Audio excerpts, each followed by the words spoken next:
Do you wave your terrible towel when Renegade plays like we do? Knock drinks over when JJ shouts, "He scores!" after a Flyer lights the lamp? Paint PSU on your chest for game days? Turn up the sound when the lights go out and the rubber goes down on F1? Join us for the Steel Flyers videocast coming to enlighten you on the Steelers, Flyers, and everything in between. The greatest combination of sports fandom since pineapple was put on pizza. Sit back as we welcome your host, Steel Flyers.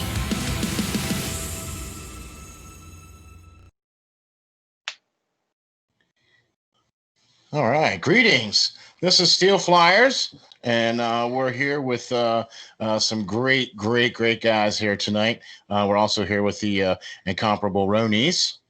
Good evening. And this is our post-game show here, and we're here with the Professor Joe Borek. I like Professor. That's a much better nickname. Yeah. Better than Meteors of Knowledge? Yeah. Which one do you like? Which one do you like? Either one? Either's okay. Like you said, the one's easier to say. Yeah, Professor Joe, we like that. And yeah, right. And we also got the great Andrew coming in for us. These guys are part of the True Philadelphia Sports, and these guys are some of the best. They also do a lot of great things for basketball and baseball, so they got you covered on all aspects of the games out there, and they got you all covered with all the knowledge that you need, and especially with all their great podcasts. So, Joe, you tell us how we can get in touch with you, man. JJ Borek 26 BOREK on Twitter, and then podcast is True_Philly Sport. Cool. And Andrew, how can we get in touch with you, brother? My Twitter is AJ_Santangelo. Yeah, man. All right. We're going to get into post-game. Yay. Flyers win, right? Absolutely. Yeah, man. We're all pumped about that, right? Flyers win. Yeah, man. My heart's not going to make it. I know. Like the last, 15 minutes was like, oh, what are we going to do? Oh. I was looking for that, they were going to sneak a puck in, get a dirty goal or something, and then we would be 2-1, and it'd be like. Okay, I have a great question for you guys. Do you guys think that the refs kind of How do you feel about the refereeing or the officiating of the game? Let's put it that way. For this game. Just this game, yeah. Yeah, just this game. What do you think, Andrew? What do you think about this game? Overall, I wasn't too upset about it. I think obviously there's always a couple calls that can go one way or the other. It was a very physical game, as much as the series has been overall.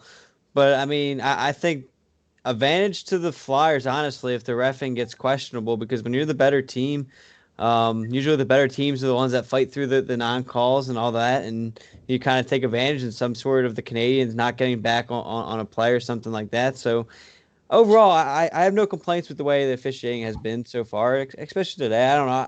Again, there's always some questionable calls here and there. No one's going to have a perfect game, but I wasn't too upset about it. You're right. Joe, what do you think? What do you think? How do you think the officiating went for this game? I'm pretty sure the official was Wes today still for us, Wes McCauley, if I'm not mistaken. Yeah. He wasn't too bad. He's normally one of the better ones out there when it comes to officials. He's also very good when he teams up with PK Subban for any of his shows and podcasts. Nice. So normally I give him a little bit of a break because I like the guy, so he has a little bit of grace points. Okay.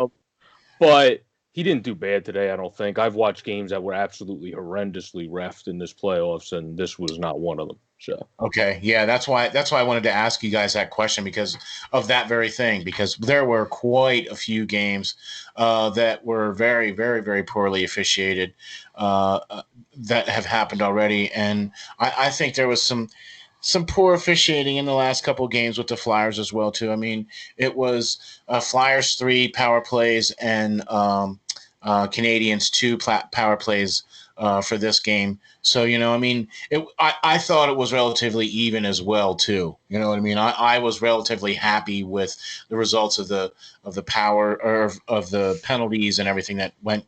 And just like Andrew said, look, there's going to be some games where you're going to see, and I've been trying to take count. Like I'll watch a game and I'll take account and say, okay, this was a penalty that I saw, and then this is a penalty that I saw against. And I try to keep track of which ones are which, you know what I mean, to see how the penalties are coming and who's getting the penalties. And it was pretty even tonight. Ones that they didn't call on both sides. Ones that they did call were ones that they called on both sides. So that's all I can really account for as far as that. You know what I mean? Yeah, exactly. What else can you say? You know, all you have to do is ref the game evenly, no matter if you missed a couple actual penalties or not. If you didn't call them on either side, doesn't matter. It's like when an ump doesn't call strikes on either side. It's the same exact thing. It doesn't matter. Yeah, I think that's the biggest thing. Like I said, obviously you're going to have calls that you're going to have questionable calls throughout a game. You're going to have questionable no calls. But I think the players and coaches would agree with this too. The most important thing is just get consistency from the refs. I mean, that's the most annoying thing when, you get a call that shouldn't be a call and then they don't call it the next time or vice versa or whatever. So I think that's when fans and everyone gets really frustrated, is when there's no consistency. And I think, obviously, again, nobody's perfect, especially when it comes to refs. I always give them credit. As much as I rip on them, I give them a lot of credit for taking. They get some pretty harsh words thrown at them. But yeah, as long as they're consistent, I think that helps coaches out tremendously throughout games. And I think it also helps the players too. You look at a lot of players, and you can pretty much to a man, players and coaches will be saying exactly the same thing. Like, hey, let's just have it be consistent. If you're going to call it for one side, then call it for the other. You know what I mean? And so that's kind of how I feel about it too. And I've been for this game, I was very impressed with how the refereeing and how the calls went. It seemed like they kind of swallowed the whistles there a little bit in the third period. Let them play. Yeah, and just kind of let them play. And we know that historically throughout the playoffs, as you get deeper and deeper into the playoffs, the whistles tend to go away more, and there's tends to be a lot less power plays. You know what I mean? Because you tend to turn back the clock on the game a little bit as the playoffs go later and later. Just a skosh. You know what I mean? So obviously the next biggest thing we have to say, because it is historic, is Carter Hart. The second shutout from Carter Hart makes him the second youngest to do that? The only Flyers goalies other than Bernie and Layden, and Bernie was, I want to say, 75. Yeah, and Michael Layden was, I know for a fact, 2010. So. Yep. But I mean, as far as all time. Oh yeah. Oh yeah, it was 5. Yeah, 5 guys that did it back to back at that age. I can't remember who tweeted that out, but I do remember it being 5. Yeah, right. That's what I mean. Yeah, so I saw that too. Okay, so what do you guys think, man? Joe, what do you think about Carter? I mean, man, 2 shutouts in a row. The kid just played phenomenal again. Yeah. He played very well. In the one game we lost, our team played horrendous, so it wasn't his fault at all. See, exactly. That's why Mike Milbury continuously has no idea what he's talking about. But that was coming, yeah. So that, and he played okay last game. I honestly think sometimes Mike Milbury watches a cartoon or something and then comes back to watching the game and then go, I'm going to go off of these Twitter feeds and just be like, I hope this is good enough. Because sometimes oh my gosh, yes. No, Hart's been great. That one game was, I just called it a wash on the one video I did for Flyers Nitty Gritty. I mean, it was really a wash. That's what it was. Sometimes, in a realm of a bunch of good games, you're going to usually have a game that's a wash at a time.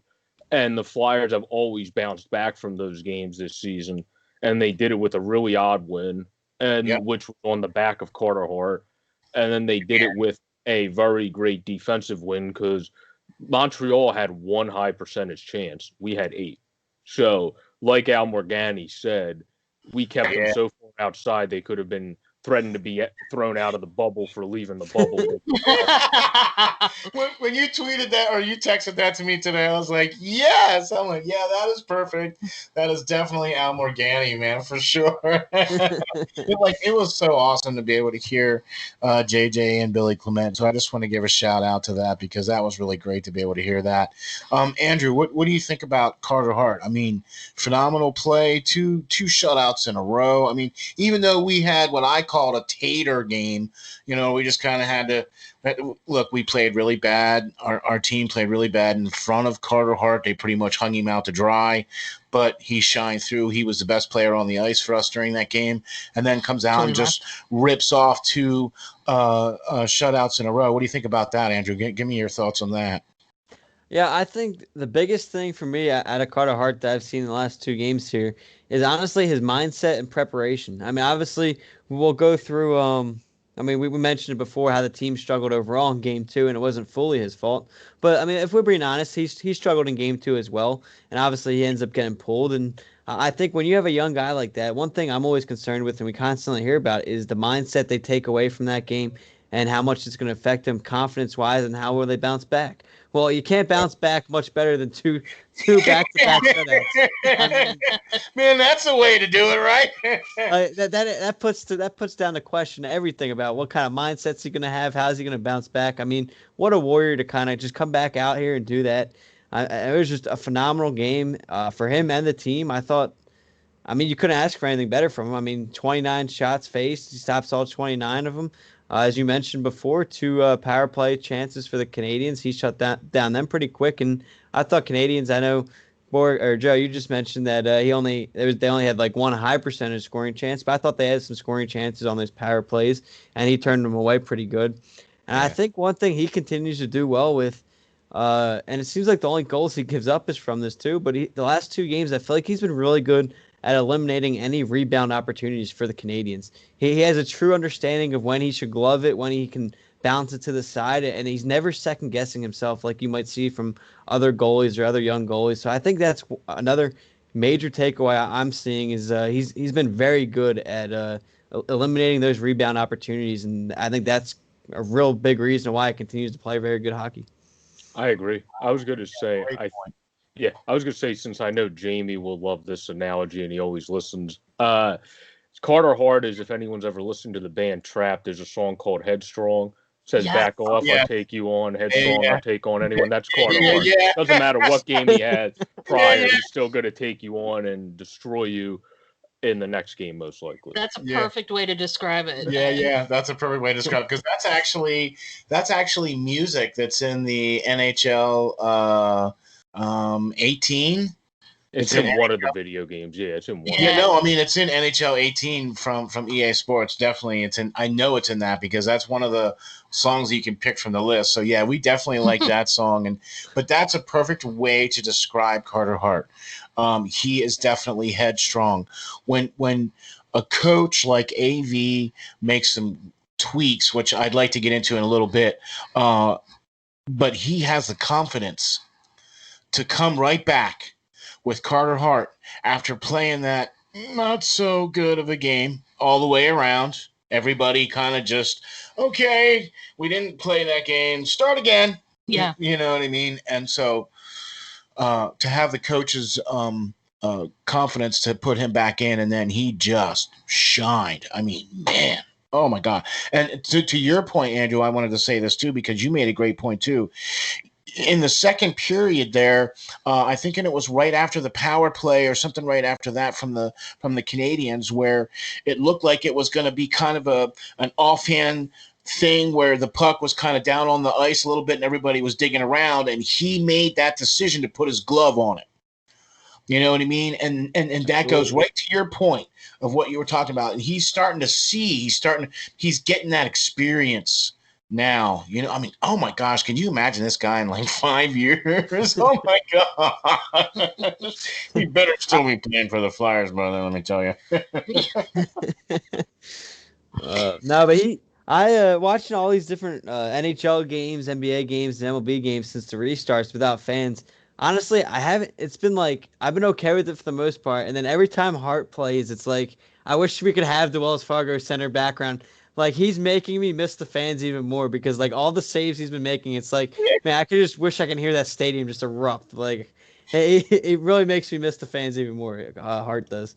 It makes me miss Sign Guy even more too, because I'm sure he would have some really good ones, man, especially for the Canadians and everything like that. That's true. Now, speaking of which, the Canadians, they made some tweaks in their lineups tonight, just like we did. Okay, so they have also done some.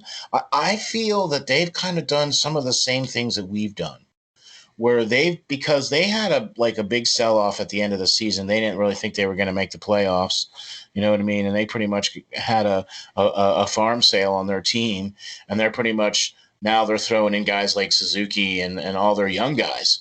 You know what I mean? Which don't get me wrong. I mean, that Suzuki kid, I think he's a real deal. I mean, oh my gosh. You hear his name a lot. Yeah, you hear his name a lot in the game. You know what I mean? And so I think he's the real deal. But what do you guys think about the Canadians? They made a little bit of adjustments, even though we still won today.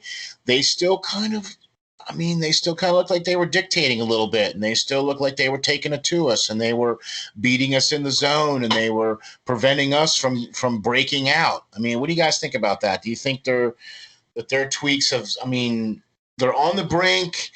They're pretty much, I mean, you know, what do you think, Andrew? They got to pretty much throw the kitchen sink at us now. Like, they're not like they're already doing that already, but Yeah, I think a really big thing I noticed with this Flyers team, and I think it's a good thing and a bad thing in a way, which sounds weird, but the Flyers kind of have all the confidence in the world right now. Obviously, winning 9-10 before the shutdown, and obviously winning 3 straight against some of the top teams in the league before we started the actual playoffs here, and I feel like the Flyers kind of have taken the Canadians a little lightly.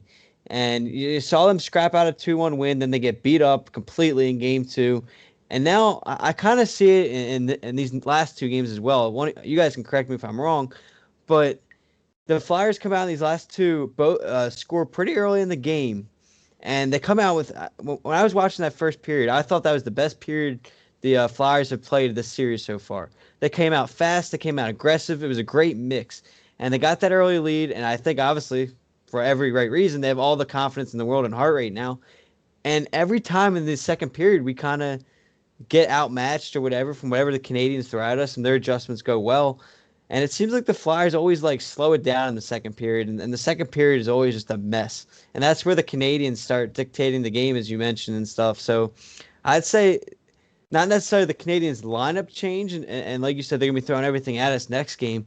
It's the in-game adjustments so far that worry me the most from what the Canadians have done. Because I thought, even though they can't find the back of the net because of Hart, I feel like they're adjusting a lot better than the Flyers are in-game. And maybe that's because the Flyers back off a little bit after they get that lead because they know right now we really only need 1 or 2 goals to win with Hart back there. I think that's a big factor because it's funny to think about. Even though the Flyers are up 3-1 in the series, the total goal count in the series is 5-5. If you think about it that way, just because of the one dominating game by the Canadians. So I think it's the Flyers are just very confident right now, and they kind of pull back a little bit as the game goes on.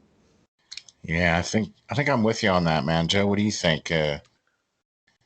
Yeah, for me, I think we just played we know to play the Canadians, you probably have to beat them in a non-sexy way. You're not going to play your best game to beat the Canadians. You're going to play your defensive, let's push them to the outside. So, I think Kotkaniemi had no good chances today, other than I think he had the one high percentage chance, but that was because of a stupid turnover where it bounced right in front of net to him and Hart had to save it. Other than that, he didn't have any high percentage chances, and neither did Suzuki. Most of their shot were from the outside. I was trying to find the tweet. Here it is. Jamie said, Flyers fans may not like the second period, but I do. The Flyers are winning puck battles. They're playing good defensively. Hart is playing well, and defense wins championships. I mean, we do need to get our offense going, but 9 times out of 10, if you play good defensively and you can score 2 to 4 goals, you're probably going to win a decent amount of games, especially when you have Carter Hart, because the Flyers have a great all-around team with a very hot goaltender, where it's not like a team like Arizona where they have a very good goaltender but not a great all-around team. They just have a solid team. So that's why I think the Flyers, I think they're just playing this completely different style of game just to get through this. And then once they get through this round, we'll probably see them play their more quicker speed and all that, because you want to block the neutral zone. You want to force the Canadians to the outside. You don't really care if they have 30 shots, because of the 30 crappy shots that Carter Hart sees, save most of them. If only 5 of them are good, and if only 5 of them are good, 9 times out of 10 he's probably going to save 5 of those. So that's why I think they're just playing this type of game for this series. They had a good defensive game. Rafa looked amazing coming back, so it's good that he came back. Bunneman looked amazing on the forecheck and in the defensive zone. So, I mean, I think all the small guys, Thompson also blocked a Weber shot along with Hag, who blocked it with his head. I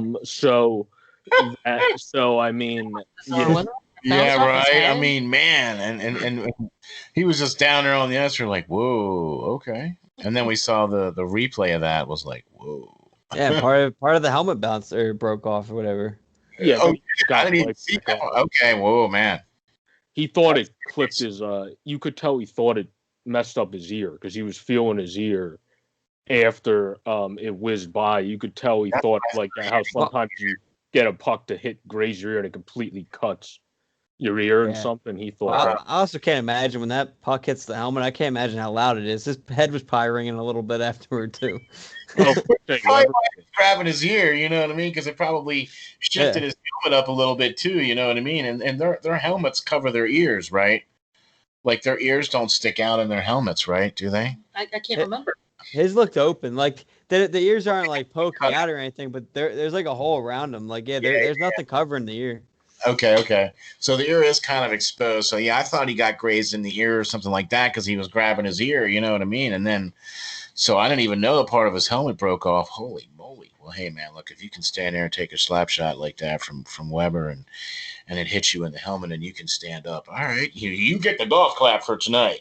Yeah. For sure, you know what I mean. So, I was going to say for today's game, though. Sorry for cutting you off, but I was just going to say as my last thing. I think this sums it up. That Glenn McNeil from the local area tweeted, who I don't always agree with, but I did hear, so good for him. Great job by Carter Hart, of course, and the Flyers' defense was consistently kept Montreal from getting inside shot. This is winning low-scoring playoff hockey. So basically, sometimes that's just how you have to win in the playoffs. And that's what they did today. They played good defense. Sanheim played good defense along with Trovy, along with Niski, along with Hag, along with Myers on both ends. Because that was an ugly goal, but you take it. And he just knows he's a guy that's not afraid to shoot it, because he shot it time and time again coming down that side of the Yeah, exactly. That was going to be my point, man. I thought Travis Sanheim looked like he looked like two people out there. I mean, he just looked like he was in two places at once. It was like, oh, okay, Travis Sanheim down on the defensive end. Oh, okay, Travis Sanheim making a shot on goal. It was like, wait. Okay, but and the other thing that I noticed too was that we played the AV defensive system where we saw all 5 guys skate up the ice at the same time. Okay, and that is completely AV system. When you see all those guys skating up, they're a little staggered, but they're all coming up and they're all meeting you at the blue line. And then that's where the transition comes in. And if we got all guys standing there, like that's part of AV system, then, I think we're a lot more successful that way. And we're able to prevent Montreal from coming in, and we're also able to break out a little bit better that way, because I thought that was one of the biggest things that was our biggest problems in the last couple of games, was not being able to break out. I thought we were losing the battles to the puck. I thought we were being a little slow on that end, you know what I mean? And we weren't winning the battles to the puck, and Montreal was faster than us. And I thought that the tweaks that AV did was perfect, that we got some more speed up the middle and we were able to match Montreal. You know what I mean? So, yeah. 100%. Bunneman was the perfect guy to put in, because he knows exactly how to play all the tenacious playoff hockey. Agreed. Even at a young age. Yeah, no, I agree. I thought that was great choice. I mean, that's why hopefully Knack's back. Yeah. He's the same exact way. I see. I think that he was out because of not That block necessarily. shot. Yeah, because he blocked a shot and then immediately, like what, the next play later, the next shift later, blocked another one and had to get helped off the ice, like almost in the same area or real close to the same area where he had the previous one blocked. So having him out, yeah, I think that was more of the blow. Okay, I would much rather have, to be honest with you, at this point, I would much rather have Knack than JVR. Okay. Yeah, JVR is probably going to take a little bit to get back in the lineup after how well we played defensively. Because when he's going good, he looked better on the defensive end. But when he doesn't have confidence, it shows on defense. So you don't want him in if he's struggling overall, because it's going to show overall. Right, and be the liability, you know what I mean? And everybody was like Yeah. talking today about having Ghost in today, and we didn't. Okay, but I thought that the power play actually looked better today. What do you guys think, Joe? What do you think? The power play looked a little better today? Yeah. Sanheim was on it more, which was a good decision. I know Jamie's been calling for that, and that's a decision that should have been probably made a little bit ago, but I don't question AV because I like Ghost and others. But I think that's a great decision. If Ghost comes in at some point again, obviously he's going to be put on one of the two power play units, but I don't think he's going to take Travis Sanheim's spot, so he'll be subbing with somebody up there. I mean, the Flyers, that's the good thing. We have a plethora of defensemen that can play the power play. Even Niski can, obviously. So I like what I've seen, but I really think we need to stick with having Sanheim on it because of how good he looked. Yeah. Oh, I agree. Andrew, what do you think? Do you mirror those sentiments, or do you have something else on there, or what do you think? No, absolutely. Echo exactly what Joe was saying, and I think they were just a lot better today. I don't know what it was, but the passing looked a lot better, smoother, very nice and crisp. Got the puck to where they wanted it to, faster as well. They should have scored on the one. I forget Yeah. which, if it was the first, second, or third one, but Sean Couturier, I mean, he just missed it. I mean, I guess the way the puck bounced, it kind of just threw him off. But I mean, you could see his reaction. He was pretty frustrated with himself. But they had Price beat pretty good on that one, just from the passing and stuff. The puck was right in front of the net, and he just couldn't get it home. And but I thought overall the power play had a lot more chances today than it usually did. So unfortunately, they couldn't find one to score on. But felt very more comfortable with it compared to the last two games. That's for sure. Yeah, we were able to get the pucks. We were able to get set up. Okay, and instead of chasing the puck around, we were able to get set up and get good quality chances and quality shots on Price, and get him moving. When you get Price moving from side to side and you get people in front of him, and just how the very first goal that was scored in the game by Raffle, where he was a little bit of a screen, he was being pulled to the one side, you know what I mean, and Raffle had almost that whole empty side of the net there to shoot at, and he was able to bring it true. You know what I mean? So, no, I agree with you 100%. I'd like to see Travis Sanheim on the power play more. I agree that should have been something done a long time ago. But yeah, all in all, I thought the power play looked a lot better this time around. We did have a lot more chances, but I'd like to see some more of the pucks hit the back of the twine. That's for sure. You know what I mean? So, I'll tell you what, man, this has been a great post game. I think we have a good thing going forward. Final thoughts there, Andrew. Tell us how we can get a hold of you, and final thoughts on what you think about the Flyers moving forward. Final thoughts. I think Flyers finish off the series Wednesday and get that fourth win here and move on to the next round. I think not only are the Flyers played well today, but I think I forget what part, but it was towards the end after that Canadians' last power play. They had a couple chances, and Weber got, I guess, the shift ended, and he went to the bench. And you could just see the frustration in not only him, but the entire team. Like, you could tell they're trying everything, and they just can't beat the Flyers' defense or Hart in these last two games. And you could tell how frustrated they were. So I think the Flyers are going to come out strong again tomorrow. And part with that frustration carrying over, I think Flyers get an early goal again like they had the last 2 days and don't look back from there. So, yeah, I think Flyers take it home tomorrow night. Yeah, man. Joe, what do you think? Final thoughts, and how can we get a hold of you there, Andrew? Tell us how we can get a hold of you. Sorry. Twitter is AJ_Santangelo. All right, cool beans. Joe, final thoughts, and then how we can get a hold of you. Yeah, my final thoughts would basically be what Andrew said. We just got to keep playing our game. I think we're going to stick with the same lineup, unless Knack's able to go, you might want to get him back in the lineup, and then you have to figure out who in God's name comes out there because everybody looked good today. Even Grant looked good today, so that would be a tough decision. But I like how we look today. I really like how we look today defensively. What I look for in the last game is obviously someone from the top line to score again. Jake has a goal this series as one guy, but I think Coots played a good overall game, great defensively, and had a great face-off percentage and did very good on both ends and had an assist on the goal for Raffle. So I think he played a very good game is my final thought. He would be one of my stars of the night that did all the little things along with Nate Thompson and Derek Grant, who finally had a good bounce back game, who's been struggling since coming back. So, yeah, man. And how can we get a hold of you there, Joe? JJ Borek 26 is my Twitter, and the podcast is True_Philly Sport. Yeah, man. I agree. Our face-off percentage was 66% for the game. So that has been a key for us throughout the whole year, being able to win face-offs, especially in the offensive zone. That has been a big jumping point for us, as being able to win those face-offs, get that pass back there to the D or back to the points, and get set up. Okay, and I think that's one of the things that's been rung true for today. I also agree with both of you guys in how we played defensively. I liked the way the team played as a team defensively. And I look, too, for tomorrow for us to finish this out.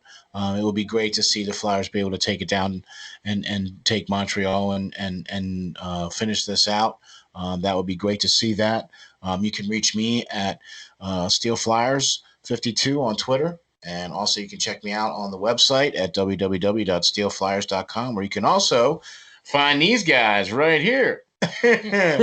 All your links and all your attachments and everything are right there on the website too. So all the great podcasts that you guys do and all the great stuff you guys do on YouTube and everything is all linked up there on the website too. So this has been a great post-game show. I'd love to do this again with a bunch more other people, get you guys back on. This would be great.